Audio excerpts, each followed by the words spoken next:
Bonjour tout le monde, aujourd'hui on retrouve les séquences habituelles. Alors on aura le Felice Time, on aura aussi un gros dossier arbitrage.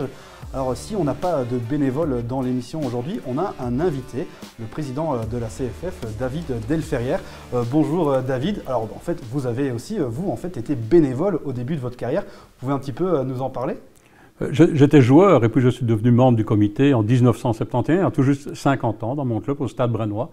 Et j'ai gravi tous les échelons, j'ai été bénévole, arbitre, entraîneur et puis président. Donc c'est vrai que je connais l'odeur des vestiaires et de la buvette et je sais aussi quels sont les problèmes que les dirigeants rencontrent. Qu'est-ce que vous pourriez dire pour un peu motiver les gens à devenir bénévoles, à s'investir dans un club de foot ? D'abord, je m'adresserai au potentiel extraordinaire qui existe chez les parents. Les parents des enfants en bas âge qui commencent à 6, 7 et 8 ans. Il y a là tous les mamans qui sont là, tous les papas qui sont là. Et c'est à eux qu'il faut demander de s'investir d'abord dans l'équipe de leur enfant et puis dans le club. Mais le club doit également être ouvert à accueillir de nouveaux dirigeants, des nouveaux décideurs, des gens qui vont travailler. Je pense qu'il y a un potentiel vraiment à travailler de ce côté-là. Et puis c'est bien, finalement on découvre un autre monde aussi, on découvre les buvettes, on rencontre d'autres parents et puis on peut aussi se faire plein d'amis. C'est clair que les connaissances qu'on se fait lorsqu'on se rencontre, on rencontre des gens de tout niveau social, de toute classe sociale. Et dans le football, l'avantage, c'est qu'on est tous, à la fin du match, à la fin de la troisième mi-temps, entre nous, sans faire de différence, avec une passion commune qui est le football. Merci beaucoup David pour cette première intervention. Vous reviendrez un peu plus tard dans l'émission. Mais maintenant, on va ouvrir notre dossier de la semaine, le dossier arbitrage, un dossier important pour la CFF, car vous savez, chaque semaine, il y a de moins en moins d'arbitres lors des rencontres de foot. Alors effectivement, ils sont en première ligne et ils sont souvent critiqués par les parents, par les joueurs et même par les entraîneurs. Du coup, on s'est rendu à Bicor, au centre à Tubize, pour voir un petit peu plus ce que c'était l'arbitrage. C'est un reportage de Dylan Magagnan.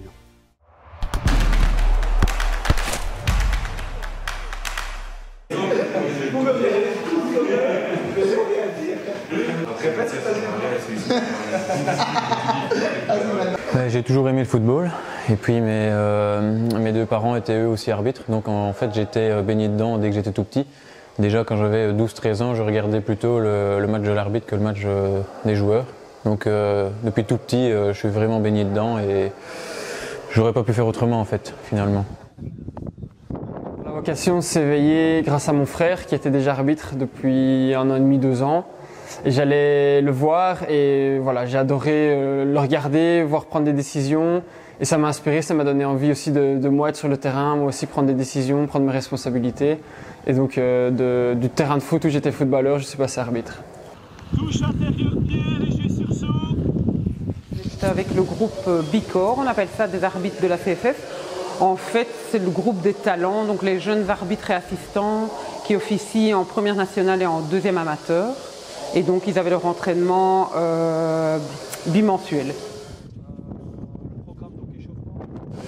Disons que c'est une forme d'encouragement aussi pour les arbitres parce que vous l'avez vu pendant la session, forcément c'est des gens qui sont motivés, c'est des gens assez jeunes et donc le fait de se retrouver en groupe ici avec quand même un espoir de progression, forcément c'est un système d'émulation aussi. Et donc, effectivement, il y a quand même des attentes, non seulement sur le terrain le week-end, mais il y a des attentes physiques. Donc, le fait d'avoir un encadrement comme celui-là, c'est tout bénéfice pour eux, pour nous. Oui, tout à fait. Le Bicor, c'est vraiment une opportunité géniale pour nous. C'est vraiment un pôle d'excellence pour l'arbitrage. Donc, c'est vraiment tous les potentiels arbitres, futurs arbitres de division 1 nationale qui se regroupent. Ça nous permet, entre nous, de nous aider, de nous entraider, de nous pousser vers le haut, de créer vraiment une effervescence et puis ça nous permet de nous voir, de communiquer entre nous à propos de nos matchs, à propos de nos expériences, de partager en fait et voilà, de vivre vraiment en communauté comme une équipe. Sur le plan personnel, j'espère arriver au plus haut niveau, donc en première nationale, en Pro League. Avant tout, et puis plus haut, j'espère aussi. Donc voilà, je travaille pour ça tous les jours, comme tous les arbitres du Bicor. C'est notre objectif, on travaille pour ça et on se donne à fond pour y arriver. Je le répète encore une fois, on manque vraiment d'arbitres. Alors pour remédier à cela, la CFF a décidé d'engager un manager de recrutement des arbitres. C'est Alexandre Boucaud qui occupe le poste. Il tire un bilan après 1 an et demi d'action. On a pu quand même commencer la nouvelle saison ici 21-22 avec environ 80 nouveaux arbitres et on organise une session d'examen dans chaque province chaque mois. Donc ce qui fait qu'au jour d'aujourd'hui, on en est à 130 nouveaux arbitres. Donc on espère encore que sur les mois de janvier, février et mars, on pourra encore certifier environ une centaine d'arbitres. On commence aussi à bien travailler avec les clubs au niveau référé ambassadeur où on active les jeunes dans les clubs et où on les fait arbitrer.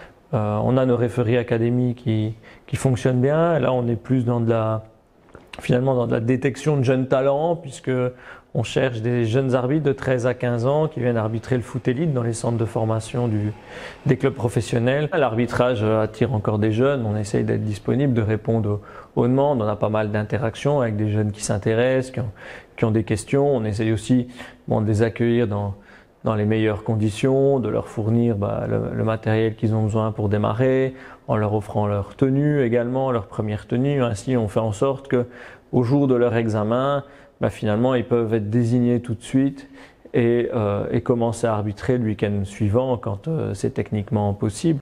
Alors il ne s'agit pas seulement de recruter des nouveaux arbitres, mais il s'agit aussi de conserver ceux qui sont déjà là.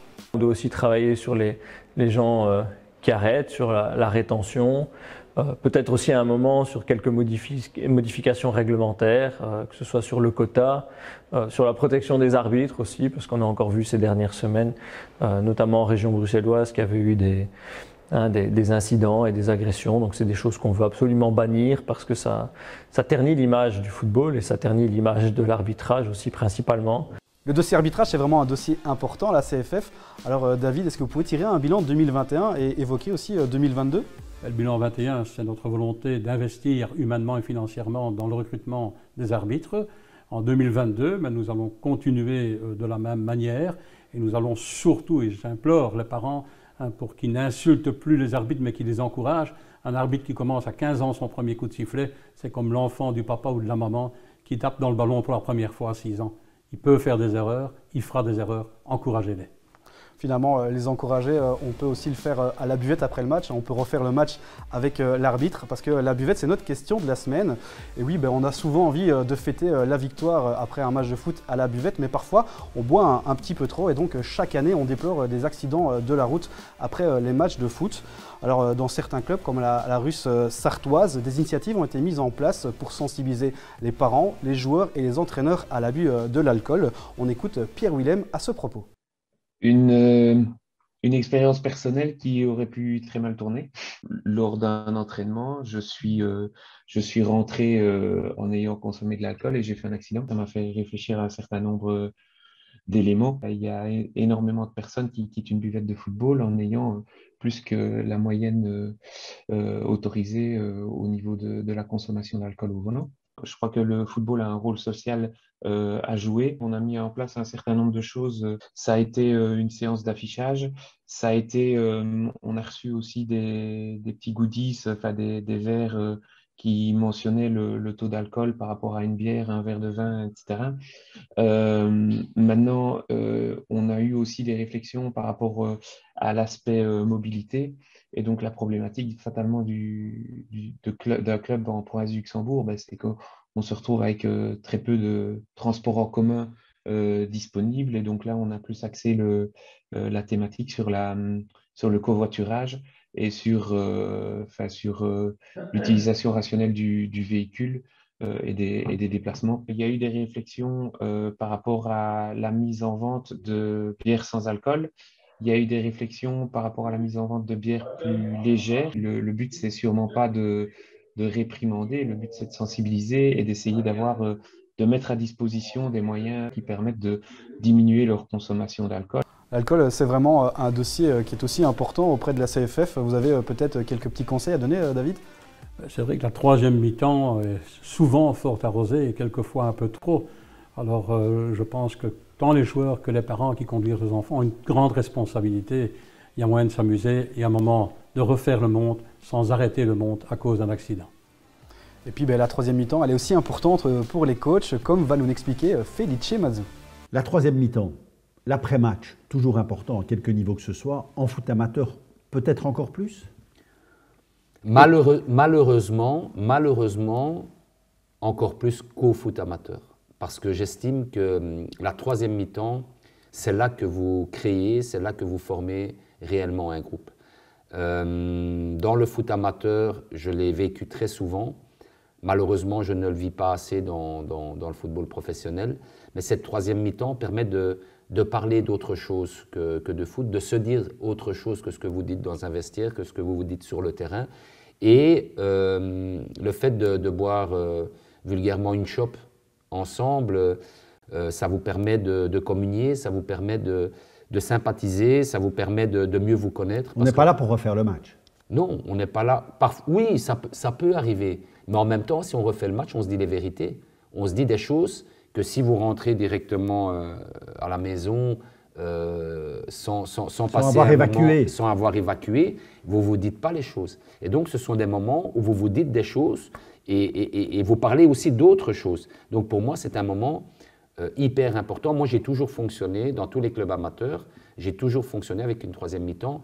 Et je ne vais pas dire que j'exigeais, parce que je vous ai dit tout à l'heure que je n'étais pas dans l'autoritarisme, mais je souhaitais que la plupart des joueurs se retrouvent après le match pour boire un coup et pour discuter de tout et de rien et pour mieux se connaître, avec qui ils vivent, comment ils vivent, ce qu'ils font, ce qu'ils aiment pas, ce qu'ils aiment manger, ce qu'ils n'aiment pas manger. Et donc, moi, je pense que c'est vraiment primordial. Et si on y boit trop dans cette troisième mi-temps, dans le foot amateur, ça existe?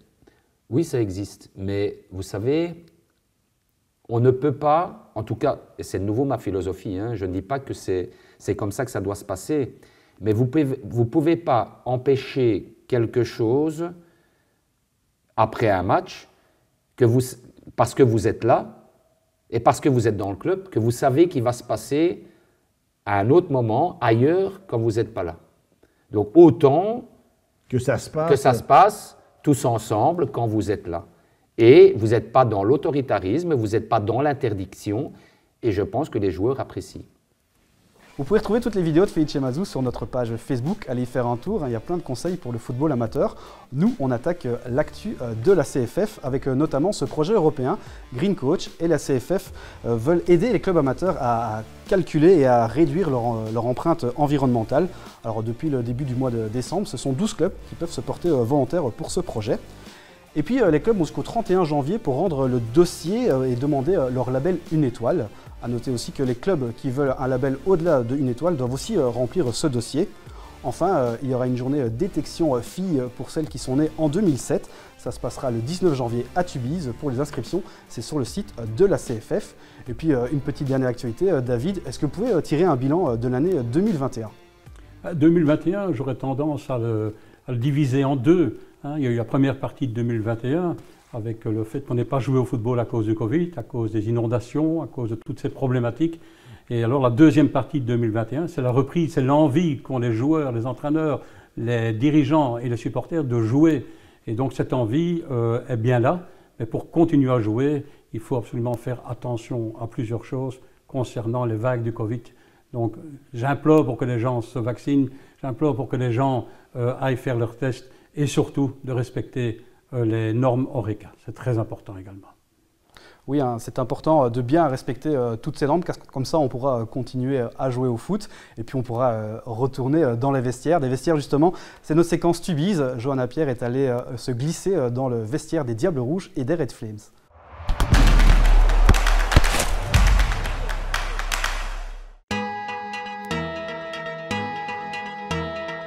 On se trouve dans la nouvelle vestiaire des Diables Rouges et les Red Flames. Quand vous pouvez regarder, il y a plein de vêtements. Donc les Red Flames sont en train de s'entraîner maintenant. Donc pour ça, tout le matériel qui est ici. Donc ce qui est spécifique à cet endroit, c'est que la vestiaire est ronde. Et tu sais pourquoi? Parce que de cette façon-là, personne ne peut être dans un coin.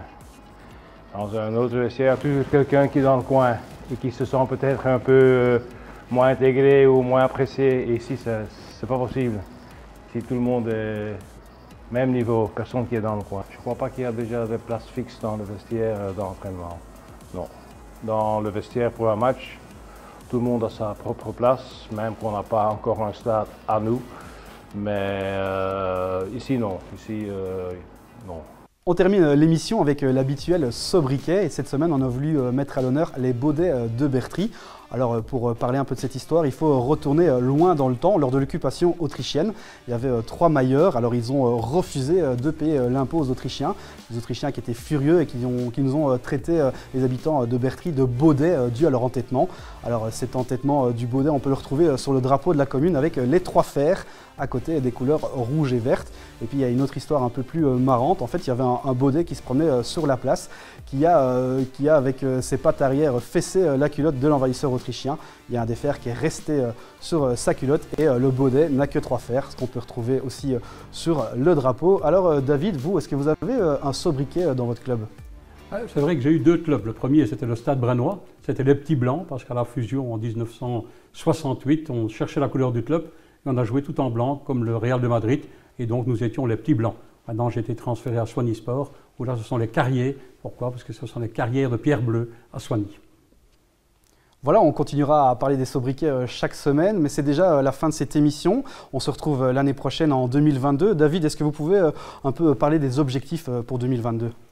Mais les objectifs, on en a parlé d'un objectif essentiel qui est le recrutement d'arbitrage. L'objectif principal pour moi aussi, c'est de terminer la compétition cette année-ci, ce que nous n'avons pas fait les 2 dernières saisons. À ce sujet, je remercie d'ailleurs la ministre de l'Athénie qui nous aide beaucoup au niveau du protocole pour pouvoir terminer cette compétition. Un autre objectif, ce sera de combattre le hooliganisme verbal et physique sur et autour de terrain. Et enfin, le dernier objectif, non des moindres, c'est de travailler sur le statut du joueur amateur. On devrait avoir une solution très bientôt, également sur le statut du travailleur associatif et du bénévole. Merci beaucoup David d'avoir été avec nous. Nous on se retrouve en 2022. D'ici là, joyeuses fêtes de fin d'année.